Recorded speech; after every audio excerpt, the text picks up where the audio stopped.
Hello. So you may be wondering, why am I watching a video?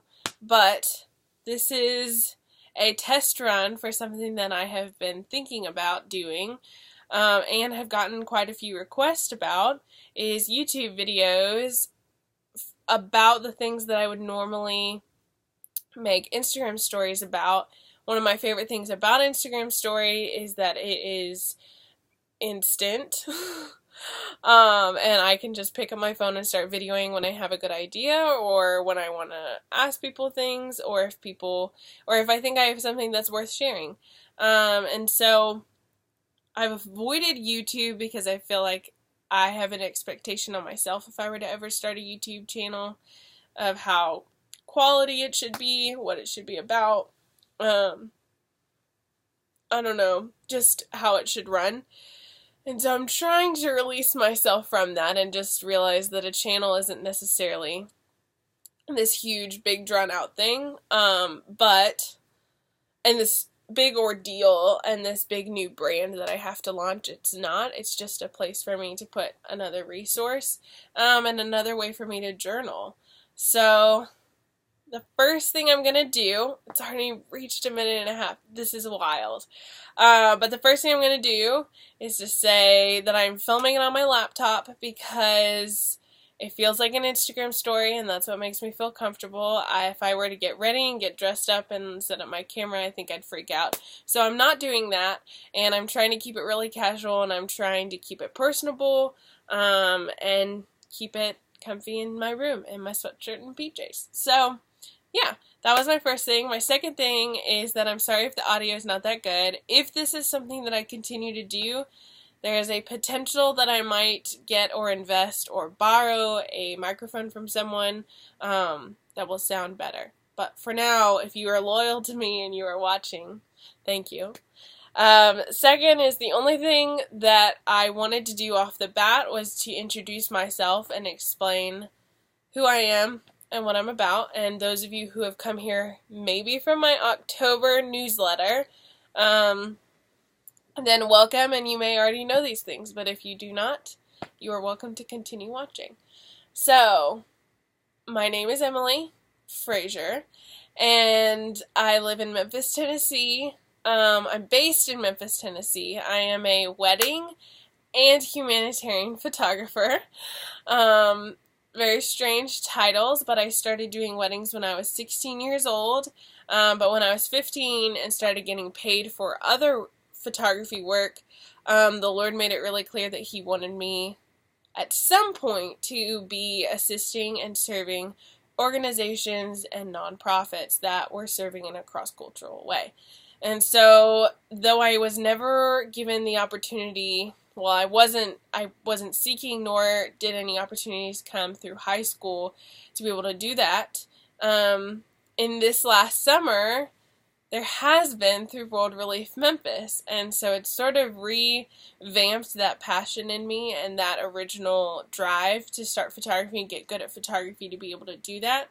And so this month has sort of been a juggling act of shooting weddings and being in this industry that I am still learning, but I feel comfortable in because I've been in it for about, I would say, 4 to 5 years. And so it's kind of interesting because I know what I'm doing, but also I know that people have been in this for up to 30, 50 years, and so I still have so much to learn within weddings.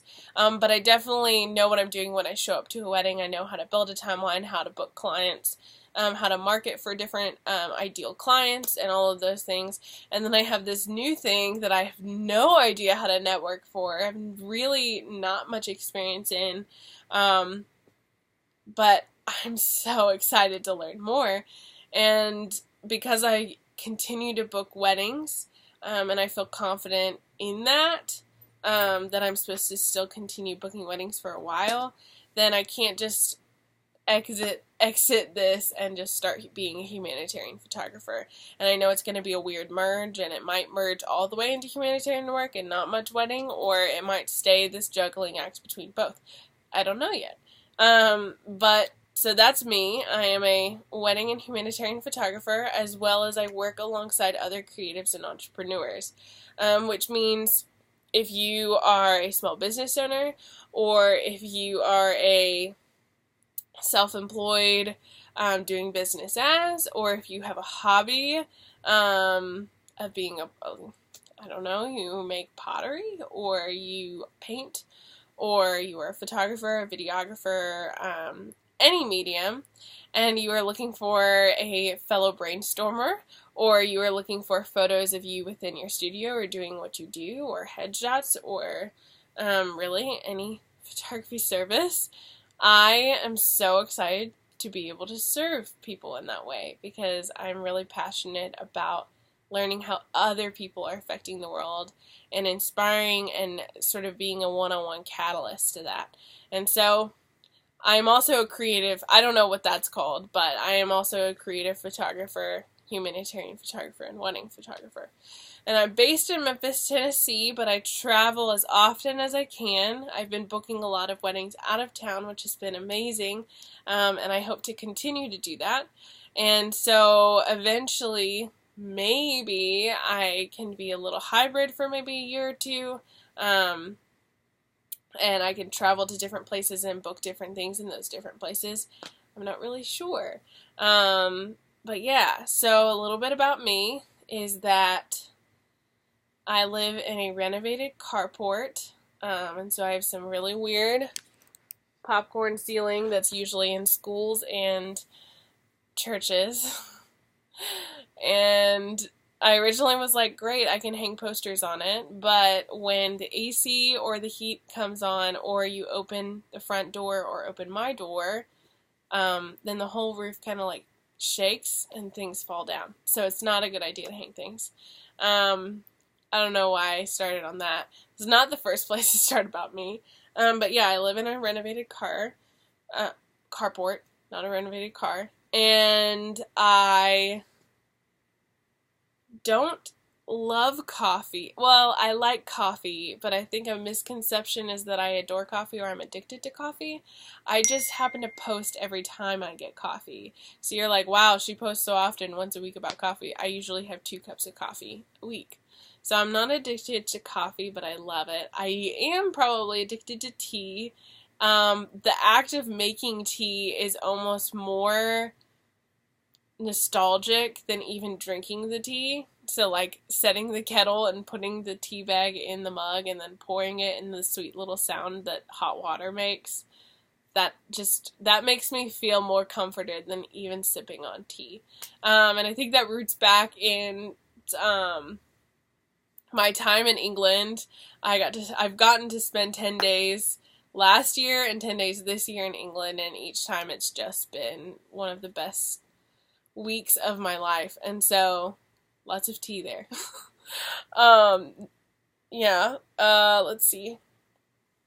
I rollerblade, not as often as I want to. I'm looking around my room and I'm finding things. I see my rollerblades.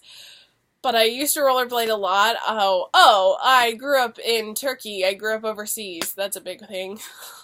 I moved to the United States when I was 14 years old, and I grew up overseas till before that in a little apartment with, for a while, it was a lime green room. And we moved because of multiple reasons. But one of those was my sister was going to college and we wanted to go through culture shock with her and sort of experience that, and it was just the right timing for our entire family. And so we moved here and I started 8th grade, and not the ideal time to move, but it worked. And then I went into high school and I continued to stay homeschooled because it just felt right, especially when I started pursuing photography, and then it built into a business. By the time I was 16, I was getting like officially paid for weddings, and then I graduated high school in 2016, and then I've been full-time photography ever since. So, yeah. That is super exciting for me. I am a third culture kid. That is one of my identities that I hold very dearly. I took the Myers-Briggs last night out of curiosity because my roommate was like, I think you've changed. And I was an ENFJ strong for maybe 4 years, and now I am an ENFP. And honestly, like I thought I would feel a little bit of a loss, but I'm so tired of being an ENFJ and all the things that people identify with an ENFJ and judge about ENFJs. I'm very excited to be an ENFP. They're very happy, inspiring people. So hopefully I can become uh, a more well-rounded ENFP. So yeah, that is more about me then I could share in an Instagram story, or you may not. I may even want to know. But I am excited to start this. I'm a little nervous, but especially because when I get nervous, I say so and like and a lot, and so I doubt I'll even be able to get through these last 10 minutes. Hopefully, it's not excruciating. I apologize if it is. Oh. But anyways, I'm going to let this end. Sorry about the quality. I hope this was interesting. If you have things that would be interesting to watch later on that I have posted on Instagram stories, or if you have questions or things to ask me, please let me know, because I have no idea what to do with this new YouTube video thing. But I am very excited to share all that I know, and yeah, I guess through another medium. So, I never want to say this, but if you would like to, I don't know where it is, but you can subscribe, or comment below and let me know if you want to be on my newsletter. Or respond to my newsletter with anything that you would like to know, or if this was such a terrible idea and for me not to do it again, which is totally fine. Or if you like this idea and want me to continue and maybe get better at my vocabulary, that's fine as well. So, yes. Goodbye, friends. Happy October, happy Halloween, and I will see you in a month. Maybe I'll post another YouTube video. I don't know yet. So, I'll see you when I see you. Goodbye.